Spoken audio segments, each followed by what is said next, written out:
ابھی next question ہے، ہمارے معاشرے میں عوام الناس کی اکثریت یہ سوال پوچھتی ہے کہ عام غسل اور غسل جنابت میں کیا فرق ہے؟ مزید یہ کہ اگر ہم غسل کو سنت کے مطابق ادا کریں تو کیا ڈائریکٹ نماز پڑھ سکتے ہیں یا پھر نماز پڑھنے کے لیے الگ سے وضو کرنا پڑے گا؟ دیکھیں یہ بڑا کرٹیکل سوال. السلام علیکم ورحمۃ اللہ وبرکاتہ. امید ہے آپ لوگ سب خیریت سے ہوں گے.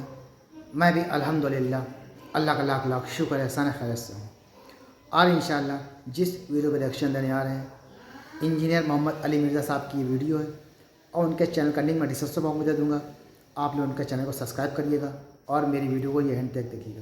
دوستو آج کی ویڈیو بڑی امپورٹنٹ ہونے والی ہے, بڑی بہترین ویڈیو ہے یہ. اکثر آدمی کی کنفیوژن رہتی ہے کہ غسل کا طریقہ, ناپاکی کا کیا معاملہ ہے. یہ بہت زیادہ لوگوں کو ہو سکتا ہے نہ پتہ ہو. تو اس ویڈیو کے ذریعے سے اس کو یہ پتہ چل جائے گا کہ پاکی ناپاکی کیا ہوتی ہے, غسل کا طریقہ کیا ہے صحیح, اور وضو کا طریقہ کیا ہے صحیح, کیونکہ نبی پاک صلی اللہ علیہ وسلم نے خود کر کے بتایا ہے. اور تمام حدیث ہیں اس میں اور تمام علماء کے بیان بھی ہیں. تو یہ بیان سب سے بہترین بیان ہے کہ چیز صحیح سے سمجھائیے. انجینئر محمد علی مرزا صاحب نے بہت اچھے طریقے سے سمجھایا ہے اور اس پہ عمل بھی ضرور کریے گا اور اس کو جتنا ہو سکے دوستوں شیئر بھی ضرور کریے گا, کیونکہ آدمی کو پاکی ناپاکی کا بہت کم لوگوں کو یہ سب چیزیں نہیں پتہ, باریکیاں نہیں پتہ ہیں. تو اس ویڈیو کو اینڈ تک ضرور دیکھیے گا, جتنا بھی ہو سکے اس کو شیئر ضرور کریے گا. اور جو بھی حضرت میرے چینل میں نئے آتے ہیں چینل کو سبسکرائب کیا کریں, ہمیں سپورٹ کرنے کے لیے, ہمارا حوصلہ بڑھانے کے لیے ویڈیو کو شیئر کیا کریں. دوستوں ویڈیو بنانے میں بڑی ٹائم لگتا ہے, بڑی محنت, بڑا وقت برباد ہوتا ہے, تب جا کے ایک ویڈیو بنتی ہے. تو آپ لوگ سپورٹ کریں گے تو انشاءاللہ ہمیں بھی وہ خوشی ملتی ہے. اور ہم کوشش کرتے ہیں اچھی سے اچھی ویڈیو ٹاپک لا کے آئیں, دینی حدیثی کے مسئلے مسائل ہوں, تاکہ آپ کو پتہ چلے, اس پہ آپ عمل کریں اور سب نیکی کے ثواب کے حقدار ہوں. جتنے لوگ عمل کریں گے سب کو نیکی ملے گی, اور جتنا آپ شیئر کریں گے, لوگوں کو سمجھائیں گے, بتائیں گے, اس کو بھی نیکی ملے گی, بتانے والے کو بھی ملے گی, کرنے والے کو تو ملے گی. تو یہ ہوتا ہے اچھی باتوں کو ہمیشہ شیئر کرنا. تو آئیے پہلے ہم لوگ ویڈیو دیکھتے ہیں دوستوں, پھر اس کے بعد بات کرتے ہیں. ابھی نیکسٹ کوشچن ہے, ہمارے معاشرے میں عوام الناس کی اکثریت یہ سوال پوچھتی ہے کہ عام غسل اور غسل جنابت میں کیا فرق ہے؟ مزید یہ کہ اگر ہم غسل کو سنت کے مطابق ادا کریں تو کیا ڈائریکٹ نماز پڑھ سکتے ہیں یا پھر نماز پڑھنے کے لیے الگ سے وضو کرنا پڑے گا؟ دیکھیں یہ بڑا کرٹیکل سوال ہے, یہ اکثر لوگ کرتے ہیں. میں نے وضو, غسل, تیمم, استنجا, حیض و نفاس کے مسائل, اس پہ 42 مسئلہ ڈیٹیل ریکارڈ کروایا تھا آلموسٹ 7 سال پہلے. اس میں نے بتایا تھا سورۃ المائدہ میں سٹارٹ کے اندر ہی وضو کا طریقہ آیا ہے کہ چہرے کو دھویا جائے, اس کے بعد دونوں ہاتھ کونیوں تک, پھر سر کا مسا اور پاؤں کو دھویا جائے. بل یہ پاؤں کے مسے والا اختلاف بھی ہے اپنی جگہ. المصنف ابن ابی شیبہ میں موجود ہے کہ اکرمہ جو تابعی تھے ابن عباس کے شاگرد, وہ پاؤں پہ مسا بھی کر لیتے تھے. اس کو زیادہ جھگڑا نہیں بنانا چاہیے. تو یہ وضو کا طریقہ قرآن کے اندر ہے. بخاری مسلم میں درجنوں احادیث ہیں, بلکہ مسلم شریف کے اندر تو 1000 سے زیادہ احادیث ہیں وضو, غسل, نماز اور طہارت کے مسائل کے اوپر, 1000 سے زیادہ. لیکن یہ آپ کو کہتے ہیں یہ وضو کا طریقہ تو امام حنیفہ نے بتایا ہے, وہ تو حدیث کے اندر موجود ہے. تو آپ بخاری مسلم دونوں میں حدیث موجود ہے کہ نبی علیہ السلام غسل کیسے کرتے تھے. امہات المومنین نے روایت کی ہے کہ نبی علیہ السلام جب بھی غسل جنابت کرتے تھے تو آپ علیہ السلام غسل کرنے سے پہلے استنجا کیا کرتے تھے. اس کے بعد آپ علیہ السلام زمین پہ ہاتھ مار کے مٹی لیتے تھے. اس زمانے میں ظاہر صابن تو نہیں ہوتا تھا, اور مٹی اس جگہ پہ ملتے تھے جہاں پہ مری وغیرہ لگی ہوتی تھی تاکہ اس کو صاف کرتے. ظاہر وہ سمپل پانی سے تو صاف نہیں ہوگی. اس کے بعد آپ علیہ السلام, بخاری مسلم کے الفاظ ہیں کہ نماز کا سا وضو کرتے تھے, کلی کرتے تھے, غرغرے کے ساتھ سنت ہے, ناک میں پانی ادھر تک چڑھاتے تھے. اور وہ ابو داؤد میں الفاظ موجود ہیں کہ اگر روزہ نہ ہو تو پھر تو آپ اوپر تک چڑھائیں, روزہ ہو تو آپ بس نارمل ہی جتنے ہے پانی ہے. اس کے بعد چہرہ دھوتے تھے, نماز کا سا وضو کرتے تھے, پاؤں چھوڑ دیتے تھے. اس کے اندر ایک حکمت تھی, کیونکہ کیچڑ تھا, نیچے پانی جمع ہوتا تھا, اور اس زمانے میں لوگ شلوار نیچے سے نہیں پہنتے تھے, تہمت ہوتی تھی, نیچے سے پہنے تو کیچڑ پاؤں پہ لگ جائے. تہمت میں جو کر رہا ہے تو وہ تو اوپر سے پہن لے گا اور پاؤں اس کے کیچڑ والے ہوں گے. اور بخاری مسلم میں الفاظ ہے نبی علیہ السلام باہر آ کے پاؤں دھوتے تھے. آج کل ایسا نہیں ہے. آج تو ہم اس اسماعی سے گزر نہیں رہے, ہم تو ٹائلز والے باتھ روم میں ہوتے ہیں, ساتھ ساتھ پانی بہتا رہتا ہے, وہ پاک ہوتا جاتا ہے, نکل جاتا ہے. ورنہ تو ہماری مصیبت ہو جائے, ہم پہلے تولیہ باندھ کے باہر نکلیں اور پاؤں دھوئیں اور اس میں وہ چھینٹے بھی نہ پڑے, پھر شلوار پہنے. اب تو یہ ضرورت نہیں اندر ہی, تو آپ پورا وضو بھی کر سکتے ہیں. اچھا, کیونکہ نبی علیہ السلام وضو کرتے تھے اور اس سے پہلے استنجے والی جگہ سب کچھ دھو چکے ہوتے تھے. اور اس کے بعد آتا ہے پھر آپ علیہ السلام 3 دفعہ جو وہ سر پہ پانی بہاتے تھے, دائیں طرف بائیں طرف. ذرا وہ غسل ہوتا تھا ایک برتن اور بالٹی کے ذریعے, تو وہ اسی طریقے سے ہی ہوگا. آج کل تو شاور ہے, مسئلہ ہی کوئی نہیں ہے. تو اس کے بعد آپ پاؤں باہر نکل کے دھوتے تھے, اور اسی وضو کے ساتھ غسل کے ساتھ وضو بھی شمار ہو جاتا تھا. لیکن یہ اس صورت میں ہے جب غسل کے دوران آپ کے ساتھ کوئی ایسا معاملہ نہ ہو جو وضو کو توڑ دیتا ہے. اگر اسی دوران کسی کی ہوا خارج ہو جاتی ہے یا پیشاب کا قطرہ نکل جاتا ہے تو پھر وہ غسل کر کے نکلے اور کہ جی میرا وضو ہو گیا, تو اپنے آپ کو ہی دھوکہ دے رہا ہے. کیسے ہو گیا؟ اس کو تو پھر اینڈ پہ دوبارہ سے وضو کرنا ہوگا. یا اسی دوران اگر شرمگاہ کو ہاتھ لگ جاتا ہے, اگرچہ اختلافی مسئلہ ہے لیکن کبھی دلائل اسی طرف ہے کہ نیکڈ اگر شرمگاہ کو ہاتھ لگ جائے, یعنی ڈائریکٹ پردے میں حائل ہو کے لگے وہ تو کوئی مسئلہ, ڈائریکٹ لگ جائے تو اس کا وضو ٹوٹ جاتا ہے. تو اس میں بہتر یہی ہے کہ احتیاط اسی میں ہے کہ آپ اینڈ پہ دوبارہ وضو کر کے ہی باہر نکلیں, کیونکہ بعض اوقات ہاتھ لگ ہی جاتا ہے اور اتنا دھیان بھی نہیں رہتا اس طرح کے معاملات میں. لیکن اگر یہ سارا معاملہ ہے تو کوئی مسئلہ نہیں ہے, پھر تو آپ کا وضو اور غسل اکٹھے ہی ہوگا, آپ کو دوبارہ وضو کرنے کی ضرورت نہیں ہے. مثلا آپ کو تالاب میں کوئی پھینک دے, دھکا بھی دے دے اور غوطہ بھی آ جائے تو ساتھ ہی سارا غسل. سب سے آسان جو غسل ہے نا تالاب میں, 1 منٹ بھی نہیں چاہیے تالاب کا غسل کرنے کے لیے, آپ کو سیکنڈز میں غسل ہوتا ہے, کوئی پورا جسم دھل جاتا ہے. ٹھیک ہے. اچھا, اگلے زمانوں میں لوگ کپڑوں سمیت غسل کیا کرتے تھے, یعنی ایک لنگوٹا باندھ کے, پورا نہیں, جب کبھی اوپن جگہ پہ نہانا ہوتا تھا. آج کل بھی ایسے ہی ہوتا ہے.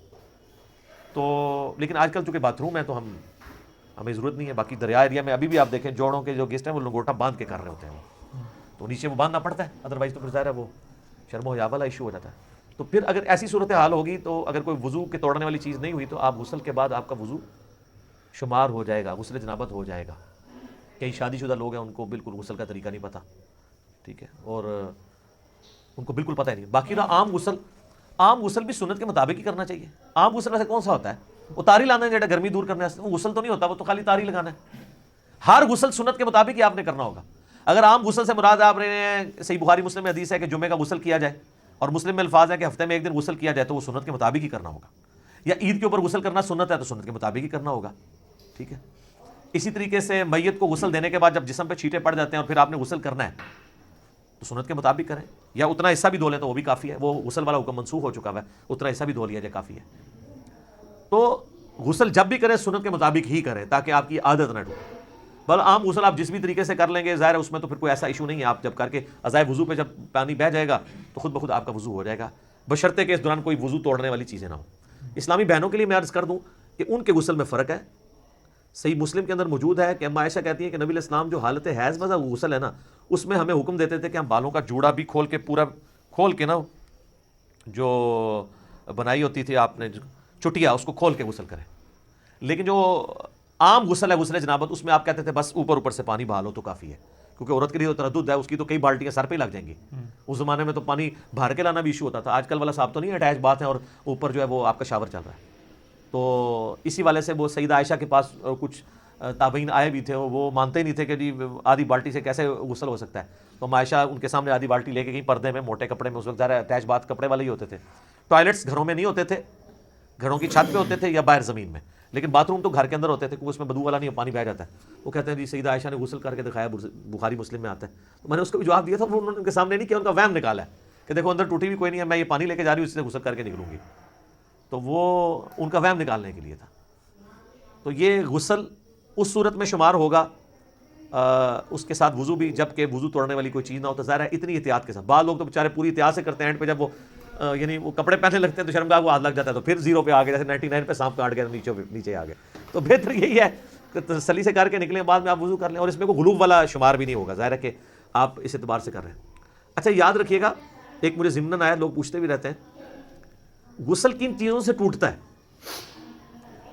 غسل اسی صورت میں ٹوٹے گا جب شہوت کے ساتھ منی خارج ہوگی, یا میاں بیوی ازدواجی تعلق قائم کریں, اور اس صورت میں چاہے منی خارج ہو یا نہ ہو. بس یہ 2 چیزیں ہیں جن سے غسل ٹوٹے گا. حیض والا تو عورتوں کا معاملہ الگ ہے. تیسری کوئی صورت نہیں ہے. بعض اوقات پیشاب کرتے ہوئے منی کے قطرے نکل جاتے ہیں, تو وہ شہوت کے ساتھ نہیں نکلے, اسے ودی کہتے ہیں, وہ منی نہیں ہوتی, وہ غسل نہیں توڑے گی. اسی طریقے سے بعض لوگ بیچارے پہلے غسل سے پہلے وضو کرتے ہیں, اس کے بعد جب سر پہ پانی ڈالتے ہیں تو ٹھنڈک کی وجہ سے پیشاب کے قطرے نکل جاتے ہیں, وہ سمجھتے ہیں پیشاب نکل گیا, پھر دوبارہ سے غسل شروع کرتے ہیں. نہیں, پیشاب نکلنے سے غسل تو نہیں ٹوٹا, وضو آپ کا ضرور ٹوٹ گیا. تو وہ وضو تو آپ نے ویسے بھی اینڈ پہ دوبارہ ہی کرنا ہوگا احتیاطاً. غسل آپ اپنا جاری رکھیں. غسل کے دوران پیشاب کرنے سے, ہوا خارج ہونے سے غسل جہاں تک پہنچا اس کو آگے ہی لے کے چلیں, پھر 0 پہ نہیں آپ نے آنا, کیونکہ وہ غسل نہیں ٹوٹا, آپ کا وضو ٹوٹا ہے. تو وضو تو آپ دوبارہ بھی کر لیں گے. غسل توڑنے والی چیز میاں بیوی کا ازدواجی تعلق ہے, خواہ اس میں منی ہو یا نہ ہو, اور یعنی نائٹ فال یعنی منی کا شہوت کے ساتھ نکلنا وہ نائٹ فال کے ذریعے ہو یا کسی اور غلط طریقے سے ہو، یعنی میں کوڈ ورڈز میں بات کر رہا ہوں، تو وہ غسل کو فرض کر دے گی، باقی اور کوئی چیز جو ہے نا وہ غسل کو فرض نہیں کرتی۔ تو یہ ایسے مسائل ہیں جو لوگ عموماً پوچھتے رہتے ہیں، تو آسان ہی معاملہ ہے جی، آپ دین سیکھیں، دین میں آسانی ہے۔ تو اگر آپ بعد میں وضو کر لیں غسل کے بعد، اسی میں احتیاط ہے، بجائے اتنا اس طرح کر کے کان پکڑنے میں، آسانی اسی کے اندر۔ تو دوستوں یہ تمام ریئیکشن جو آپ نے دیکھا، ایک ایک چیز تفصیل سے بتا دی گئی ہے، غسل کا طریقہ، وضو کا طریقہ، اور پاکی یا ناپاکی یا جو بھی مسئلے مسائل تھے، پورا ایک دم کلیئر ایک ایک چیز اچھے طریقے سے دیکھے سمجھا دی گئی ہے۔ اور اس پہ عمل ضرور کریے گا دوستوں، کیونکہ آج کے ہم لوگ دور میں انسان کو یہ چیز بہت کم پتہ ہے، پاکی کسی کہتے ہیں اور ناپاکی کسی کہتے ہیں۔ اگر وہ ناپاک ہو گیا ہے تو پاک کیسے ہوئے؟ تو اس لیے اس پہ عمل ضرور کریے گا، اور جتنا ہو سکے اس ویڈیو کو شیئر ضرور کریے گا، کیونکہ اچھی باتیں ہمیشہ شیئر کرنی چاہیے اور لوگوں کو پتہ بھی چلنا چاہیے، کیونکہ ناپاک آدمی ہوگا اس کو پتہ ہی نہیں کہ وہ ناپاک ہے۔ تو پاکی کیسے کرنا ہے یہ دیکھیے، ایک چیز بتا دی گئی، تفصیل سے ایک چیز بتائی ہے اور ایک دم صحیح سے سمجھائے، ہر انسان کے انشاءاللہ نے چاہ تو قاعدے سمجھ میں آئے گا اور وہ اس پہ عمل بھی کرے گا۔ تو انشاءاللہ نے چاہ تو آپ کو ویڈیو ضرور اچھی لگی ہوگی دوستوں۔ ہم ملیں گے آپ سے نیکسٹ ویڈیو میں انشاءاللہ نے چاہ تو، تب تک کے لیے السلام علیکم ورحمۃ اللہ وبرکاتہ۔